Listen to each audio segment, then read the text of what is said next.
bilang sociopreneurship kan, sebuah aktivitas bisnis yang kita lakukan outputnya justru untuk lebih banyak social problem yang kita solve gitu kan. Awalnya di ekonomi dan lingkungan. Nah, itu bisa menjadi modal untuk pengembangan bank sampah. Dan itu bisa diolah, dan itu bisa jadi uang juga.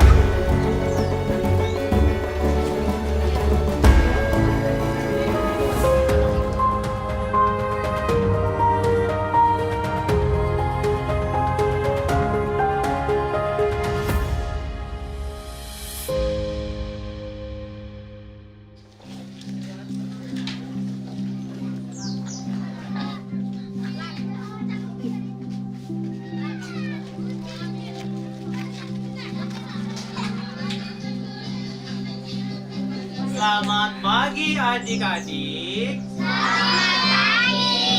Coba suaranya ikutin. Ini adalah Yudi Febrianto, seorang pengajar dari homeschooling Kak Seto. Ketertarikannya di dunia sains dan kecintaannya mengajar membawanya ke Taman Baca Masyarakat Serambi, Pamulang, Tangerang Selatan. Kegiatan ini dilakukan guna membuat proses belajar menjadi tidak membosankan. Permainan yang dihadirkan untuk menunjang pembelajaran pun harus bersifat edukatif. Ayo, buka mulutnya, kasih lihat giginya. Sudah gosok gigi belum? Sains di mata anak-anak nampak sulit. Namun di tangan Yudi, sains menjadi menyenangkan. Sambil berdongeng, Yudi menyampaikan ilmu sains kepada anak-anak yang hadir mengikuti kelasnya yang dapat menampung 40 siswa. Ya, sebelumnya saya mengikuti dari sebuah lembaga yang berkecimpung dalam dunia sains, dan kebetulan background saya guru, lalu saya mulai mengembangkan sendiri pembelajaran sains yang interaktif dengan praktek. Jadi saya mulai berkeliling berbagai tempat seperti itu. Assalamualaikum warahmatullahi wabarakatuh.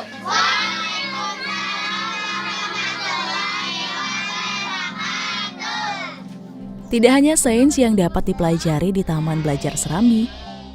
Di luar itu terdapat kegiatan pembelajaran kerajinan tangan.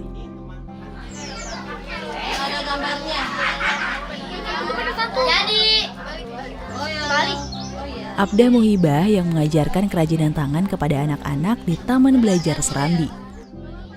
Bahan yang dipakai yaitu bungkus plastik kopi kemasan yang dibawa murid-murid yang bergabung di Taman Belajar Serambi.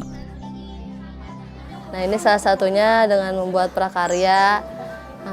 Terus ada juga seperti kegiatan belajar, kasih metode untuk gimana anak yang belum bisa membaca jadi bisa gitu kan. Banyak juga anak yang masih kanak-kanak banget nih, masih kecil gitu, masih sekitar umur 3-4 yang dia harusnya kelas TK gitu.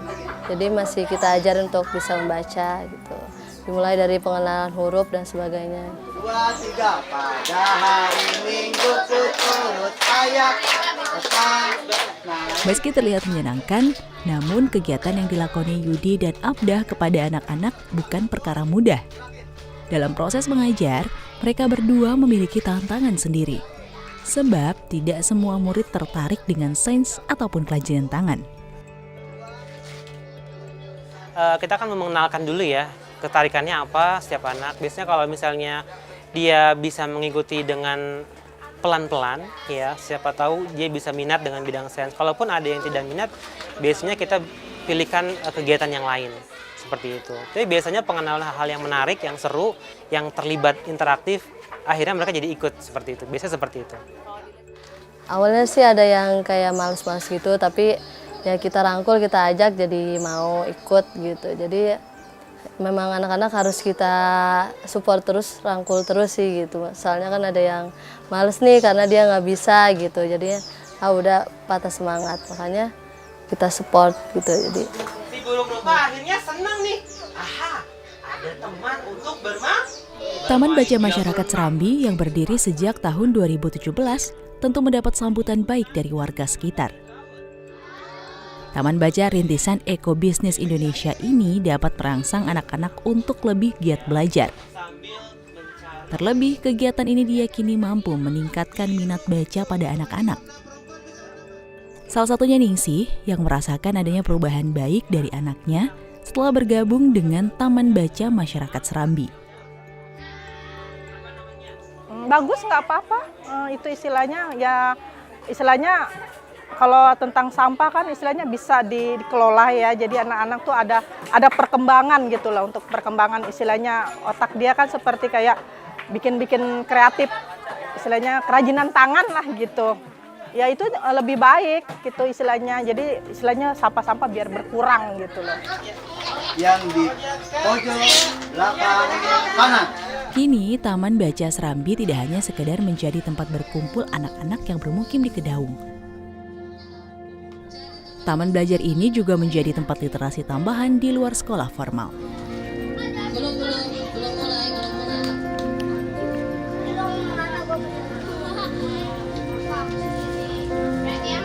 Jadi banyak pedagang-pedagang kecil yang setiap hari tuh menghasilkan produk sampah, sachet segala macam gitu kan. Kok cuma didemin aja sampahnya tiap hari dibuang tanpa termanfaatkan. Dari situ saya lihat kenapa nggak dicoba diolah.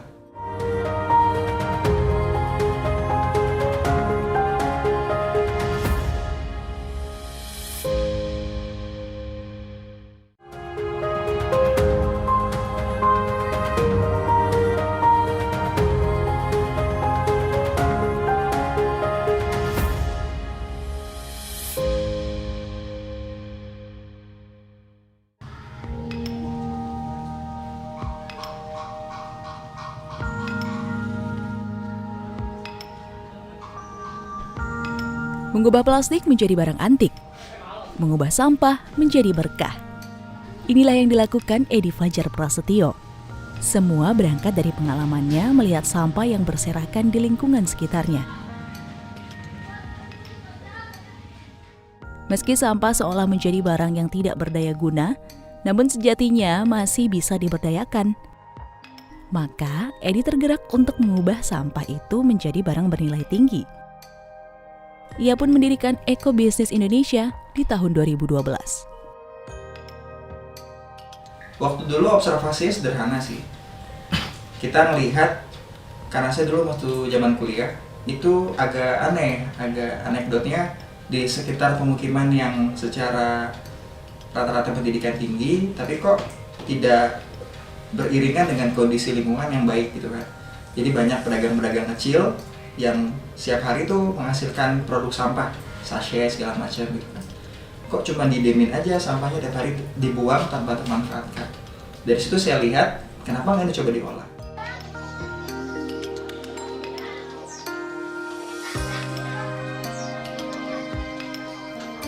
Di tahun 2014, Eco Business Indonesia berubah menjadi satu gerakan di bidang socio enterprise. Ini artinya Eco Business Indonesia tidak hanya berorientasi kepada sebuah keuntungan materi semata, melainkan adanya sebuah pemberdayaan masyarakat yang menginginkan kelestarian bumi. Ia pun mulai menggait para pegiat daur ulang di Depok, Jawa Barat. Di awal saya banyak cari bersama tim, cari role model. Jadi para penggerak-penggerak, pegiat-pegiat daur ulang gitu.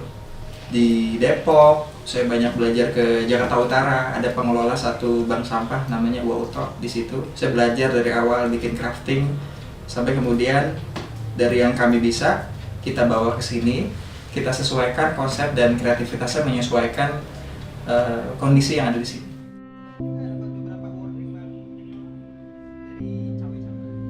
Namun perjalanan Edi dalam mendirikan Eco Business Indonesia ini tidaklah mudah.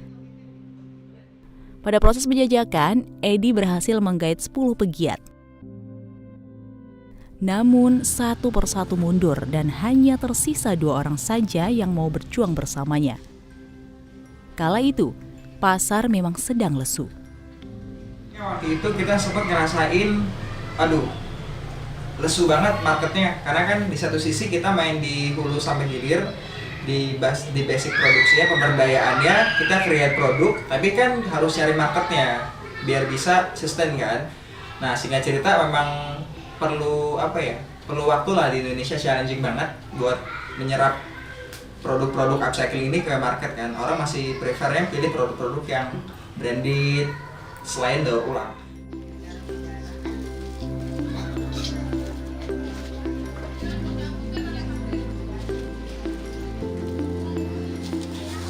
Lalu ia menemukan semangatnya lagi ketika ia mencoba untuk bergabung dengan komunitas-komunitas ekopreneur dan sosiopreneur. Edi membuat berbagai inovasi untuk ekobisnis Indonesia. Di antaranya Petaka atau pemberdayaan tenaga kreatif, Ebibek, CLBK, cerdas luar biasa kreatif, dan Polemik atau produk olahan ebi menarik. Intinya apapun konteksnya yang bisa memberikan dampak, bisa solve the problem, kita mengacu sama poin SDGs ya paling gampang. Jadi Sustainable Development Goals itu isu yang lagi di dunia gencarkan kan. Boleh dibilang kalau kita ambil isunya global, nanti turun ke bawahnya lebih mudah. Ya kita bisa main ke isu sanitasi, ke isu climate change gitu kan. Isu poverty masuk karena kita ada basis pemberdayaannya. Jadi secara gerakan, isu-isu itu akan kita lakukan.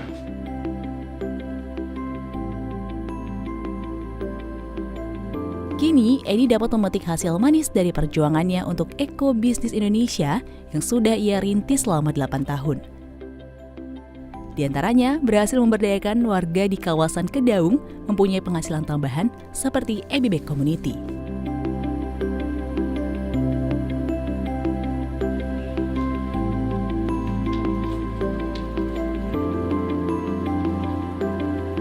Pengen tahu nih, kan ada ibu-ibu ada yang pengen bisa bener nih.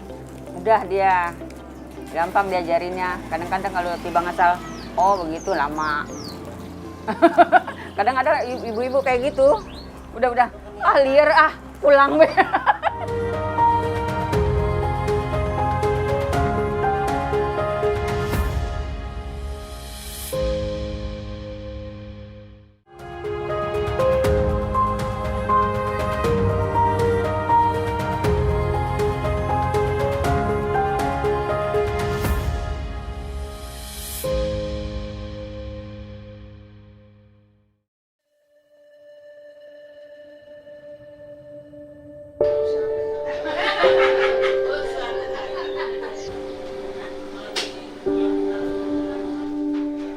Menaikkan daya jual sampah atau upcycling bukanlah perkara mudah. Apalagi di tengah masyarakat yang memilih untuk tidak peduli terhadap lingkungan bermukim. Edi Fajar Prasetyo pun mencoba masuk ke Kampung Kedaung, Kecamatan Pamulang, Tangerang Selatan, untuk perlahan mengubah pola pikir warga Kedaung.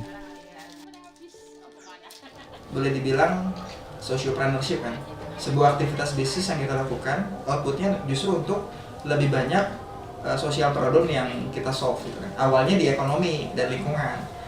Terus lambat laun karena ibu-ibunya sudah terlibat menjadi tenaga kreatif, terus banyak anak-anaknya yang kurang mainnya kemana-mana gitu, kurang terkontrol.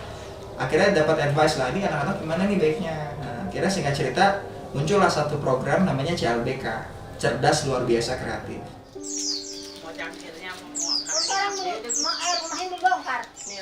Ebibek atau Ekobisnis Indonesia Back merupakan sebuah komunitas ibu-ibu di wilayah Kedaung. Berdiri sejak tahun 2014, pelatihan untuk ibu-ibu dilakukan bekerja sama dengan beberapa dosen dari Universitas Islam Negeri Jakarta. Siswati, salah satu anggota Ebibek, mengaku mempelajari cara pengolahan bungkus plastik bekas selama 2 bulan. Mula-mulanya Ibu Amel tuh saya disuruh nyari orang sebanyak-banyaknya dah. Pas gitu karena yang maunya sedikit jadi cuman 10 orang yang bisa ngikutin acara kayak gini. Jadinya tapi enggak awalnya emang enggak ini semua. Karena ada payetan, ada masak-masak. Karena ini yang mudah jadinya ini yang keambil. Ada narasumbernya juga, namanya Oma Eli. Oma Eli itu orang Jombang. Jadinya selama 2 bulan kita bikin ginian, bungkus kopi.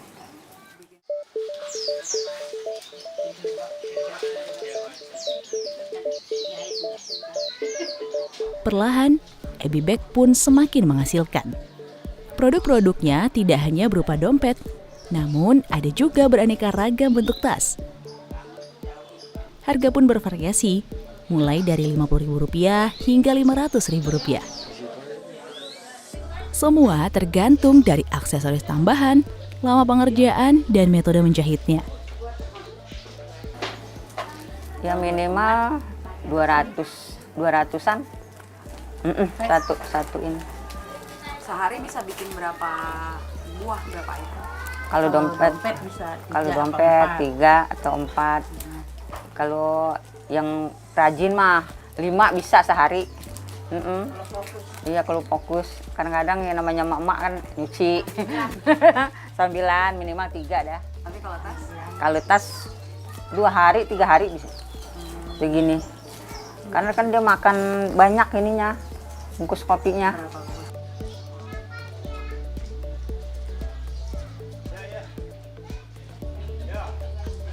Perjuangan Siswati juga pernah menemui kendala. Ibu-ibu atau tetangganya yang ingin belajar untuk membuat tas dari bungkus kopi ini juga perlahan berkurang. Pengen tahu nih, kan ada ibu-ibu ada yang pengen bisa bener nih. Udah dia gampang diajarinnya. Kadang-kadang kalau tiba ngasal, begitu lama. Kadang ada ibu-ibu kayak gitu. Udah liar pulang be.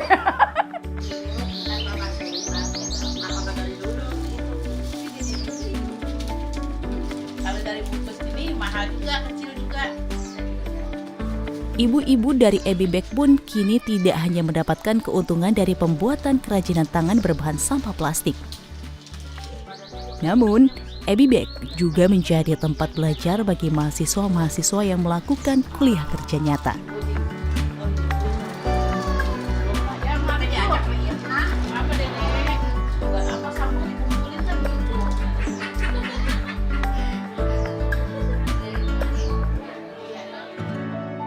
Gerakan kecil itu akan menjadi gerakan besar kalau dia dilakukan bersama-sama dan juga continue ya. Nah, itu bisa menjadi modal untuk pengembangan bank sampah.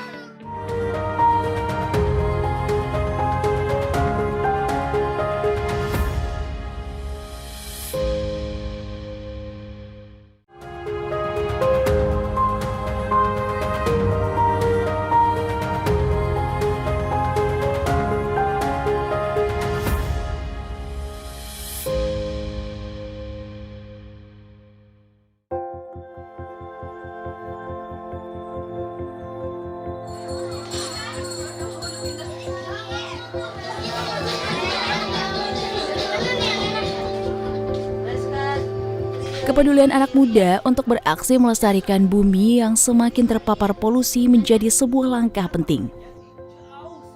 Edi Fajar Prasetyo telah memulai ikut berpartisipasi dalam melestarikan lingkungan dengan sampah. Ekobisnis Indonesia mampu membuat anak-anak menjadi peduli akan bahaya sampah plastik. Lewat Taman Baca Serambi dari Ekobisnis Indonesia pula, para pengajar berharap gerakan pemanfaatan kembali sampah plastik agar berdaya jual tinggi dapat terus digalakkan. Mungkin gerakan kecil itu akan menjadi gerakan besar kalau dia dilakukan bersama-sama dan juga continue ya. Nah, itu bisa menjadi modal untuk pengembangan bank sampah. Dan itu bisa diolah, dan itu bisa jadi uang juga, seperti itu. Seperti yang saya tahu dari Kak Fajar, mengolah limbah menjadi sesuatu yang menjanjikan atau menghasilkan, seperti itu.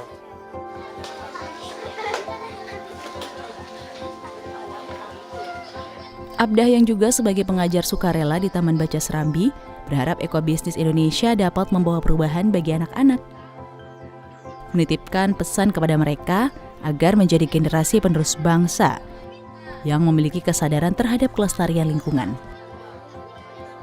Peduli lingkungan supaya anak-anak sih lebih jiwa anak-anaknya lebih terbangun lagi gitu dengan attitude-nya akhlaknya lah gitu, bisa yang tadinya nakal gitu bisa kita arahkan untuk menjadi yang lebih teratur lah gitu, maksudnya adab-adabnya.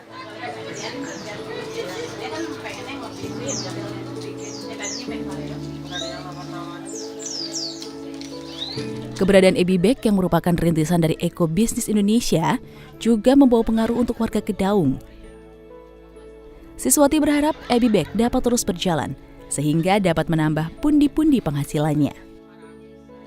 Ya pengennya mah maju terus biar biar dapat dapur saya, dapur biar ngebul.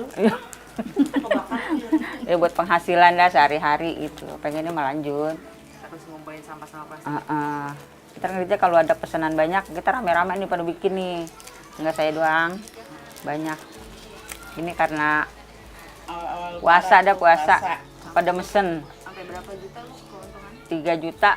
3 juta, 2 jutaan gitu. Lumayan buat beli baju lebaran. Amin. Men, kita ke depan ya, angkat tangan ya. Sini. Sebelah sini, sebelah kayak gini. Sementara itu, bagi sang pendiri, Edi, ingin ekobisnis Indonesia dapat menjadi contoh dan dapat diduplikasi di berbagai daerah di Indonesia, sehingga bumi dapat terselamatkan. Jadi harapannya itu secara gerakan kita pengen ini bisa banyak direplikasi di banyak tempat, gitu Mas. Kita akan ngerasa senang banget kan ada manfaat yang bisa dikasih, ada gerakan-gerakan komunitas muncul di banyak daerah. Terus kita sharing pola yang sudah kita bangun di sini, kemitraan. Mereka mau bikin apa, observasi masalahnya apa, kira-kira intervensinya seperti ini, silakan dieksekusi. Jadi secara manfaat mungkin akan bisa lebih luas.